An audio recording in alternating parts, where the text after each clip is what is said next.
श्री राधा रानी की वीडियो जन्म अच्छा लगे कथा। तो राधा लाइक जी जरूर के करें। जन्म की आश्चर्यजनक कथा। तारांकन राधा जी के जन्म की सबसे लोकप्रिय कथा यह है कि वृषभानु जी को एक सुंदर शीतल सरोवर में सुनहरे कमल में एक दिव्य कन्या लेटी हुई मिली।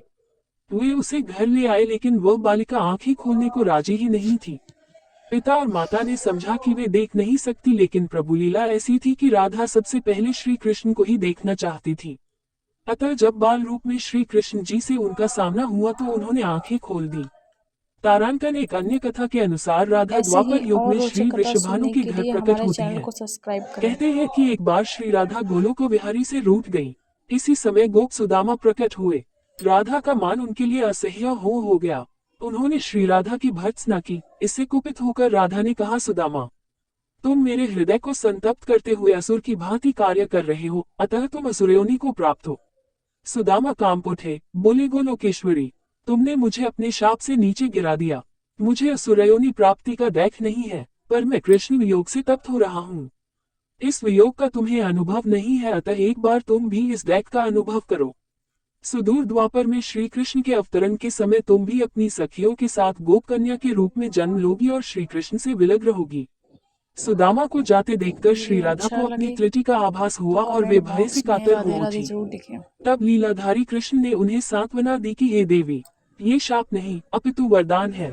इसी निमित्त से जगत में तुम्हारी मधुर लीला रस की सनातन धारा प्रवाहित होगी, जिसमें नहाकर जीवन अंतकाल तक कृत्य कृत्य होंगे। इस प्रकार पृथ्वी पर श्री राधा का अवतरण द्वापर में हुआ। तारांकन नृग पुत्र राजा सुचंद्र और पितरों की मानसी कन्या कलावती ने 12 वर्षों तक तप करके श्री ब्रह्मा से राधा को पुत्री रूप में प्राप्ति का वरदान मांगा। फलस्वरूप द्वापर में वे राजा वृषभानु और रानी कीर्तिदा के रूप में जन्मे। दोनों पति पत्नी बने। धीरे धीरे श्री राधा के अवतरण का समय आ गया। वीडियो को संपूर्ण ब्रज में लाइक और चैनल कीर्तिदा को के सब्सक्राइब गर्भधारण करें। का समाचार सुख स्त्रोत बनकर फैलने लगा। सभी उत्कंठा पूर्वक प्रतीक्षा करने लगे। वह मुहूर्त आया। भाद्रपद की शुक्ला अष्टमी चंद्रवास और मध्याह्न के समय आकाश मेघाच्छन्न हो गया। सहसा एक ज्योति प्रसूति गृह में फैल गई। यह इतनी तीव्र ज्योति थी कि सभी के नेत्र बंद हो गए। एक क्षण पश्चात गोपियों ने देखा कि शत सहस्त्र शरचंद्रों की कांति के साथ एक नन्ही बालिका कीर्तिदा मैया के समक्ष लेटी हुई है। उसके चारों ओर दिव्य पुष्पों का ढेर है। उसके अवतरण के साथ नदियों की धारा निर्मल हो गई। दिशाएं प्रसन्न हो उठी। शीतल मन पवन अरविंद से सौरभ का विस्तार करते हुए बहने लगी। तारांकन पद्मपुराण में राधा का अवतरण। पद्मपुराण में भी एक कथा मिलती है कि श्री वृषभानु जी यज्ञ भूमि साफ कर रहे थे, तो उन्हें भूमि कन्या रूप में श्री राधा प्राप्त हुई। ये भी माना जाता है कि विष्णु के अवतार के साथ अन्य देवताओं ने भी अवतार लिया। वैकुंठ में स्थित लक्ष्मी जी राधा रूप में अवतरित हुई। तथा कुछ भी हो, कारण कुछ भी हो, राधा बिना तो कृष्ण है ही नहीं। राधा का उल्टा होता है धारा। धारा का अर्थ है कट, यानी जीवन शक्ति। भागवत की जीवन शक्ति राधा है। कृष्ण देह है तो श्री राधा आत्मा। कृष्ण शब्द है तो राधा अर्थ। वीडियो को कृष्ण लाइक गीत जरूर है करें और तो कमेंट राधा बॉक्स में राधे संगीत। राधे लिखें। कृष्ण वंशी है तो राधा स्वर। भगवान ने अपनी समस्त संचारी शक्ति राधा में समाहित की है।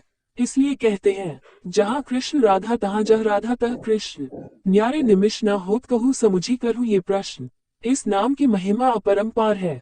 श्री कृष्ण स्वयं कहते हैं, जिस समय मैं किसी के मुख से रा सुनता हूँ, उसे मैं अपना भक्ति प्रेम प्रदान करता हूँ और धा शब्द के उच्चारण करने पर तो मैं राधा नाम सुनने के लोभ से उसके पीछे चल देता हूँ। राधा कृष्ण की भक्ति का कालांतर में निरंतर विस्तार हुआ। निम्बाक, वल्लभ, राधा वल्लभ और सखी समुदाय ने इसे पुष्ट किया। कृष्ण के साथ श्री राधा सर्वोच्च देवी रूप में विराजमान है। कृष्ण जगत को मोहते हैं और राधा कृष्ण को। 12वीं शती में जयदेव जी के गीत गोविंद रचना से संपूर्ण भारत में कृष्ण और राधा के आध्यात्मिक प्रेम संबंध का जन जन में प्रचार हुआ। भागवत में राधिका प्रसन्न अनया आराधितो नून भगवान हरिश्वर यन्नो विहाय गोविंद प्रीतोयाम न्यायद्रहा।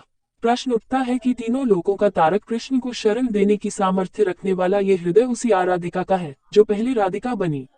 उसके बाद कृष्ण की आराध्या हो गई। राधा को परिभाषित करने का सामर्थ्य तो ब्रह्म में भी नहीं। कृष्ण राधा से पूछते हैं, हे राधे, भागवत में तेरी क्या भूमिका वीडियो होगी। को लाइक करें, राधा कहती है, मुझे चैनल कोई को भूमिका सब्सक्राइब नहीं करें। चाहिए कान्हा, मैं तो तुम्हारी छाया बनकर रहूंगी। कृष्ण के प्रत्येक सृजन की पृष्ठभूमि यही छाया है, चाहे वह कृष्ण की बांसुरी का राग हो या गोवर्धन को उठाने वाली तर्जनी या लोकहित के लिए मथुरा से द्वारिका तक की यात्रा की आत्मशक्ति।